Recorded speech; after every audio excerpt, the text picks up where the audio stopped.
Hello बच्चों, आइए इस प्रश्न को पढ़ते हैं। गुरुत्वीय स्थितिज ऊर्जा की परिभाषा दीजिए। आइए इस प्रश्न की मुख्य अवधारणा की चर्चा करें। मुख्य अवधारणा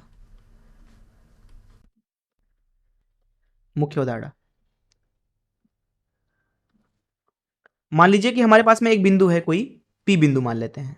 तो इसे अनंत दूरी पर, मान लीजिए यहाँ पे जो कि अनंत दूरी पे है पी से, एक एम नॉट द्रव्यमान है।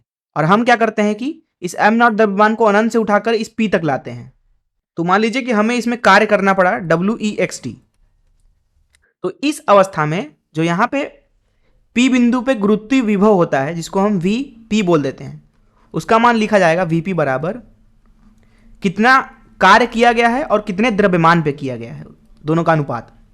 यह दरअसल बराबर होता है गुरुत्वीय स्थितिज ऊर्जा के परिवर्तन में प्रति इकाई द्रव्यमान, और यह बराबर होता है ऋण W गुरुत्वाकर्षण, अर्थात वस्तु को अनंत से P पर लाने में गुरुत्वाकर्षण बल द्वारा किया गया कार्य, भागे एम नॉट के।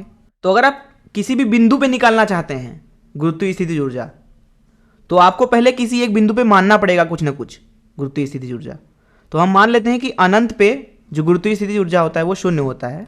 इस अवस्था में यहाँ पे डेल्टा U का मान लिखा जाएगा UP, अर्थात P बिंदु पे गुरुत्वीय स्थितिज ऊर्जा एम नॉट द्रव्यमान का ऋण 0, जो कि बराबर होगा UP के।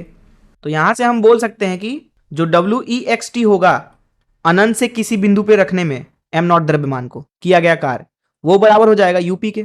जिसका मतलब यह है कि हम अब यहाँ पे किसी एक बिंदु पे गुरुत्वीय स्थितिज ऊर्जा के लिए परिभाषा दे सकते हैं कि किसी बिंदु पे किसी एक द्रव्यमान का गुरुत्वीय स्थितिज ऊर्जा वह ऊर्जा है जितना ऊर्जा लगा था उस वस्तु को अनंत से उठाकर उस बिंदु तक लाने में किसी एक बाहरी व्यक्ति के द्वारा अथवा बल के द्वारा।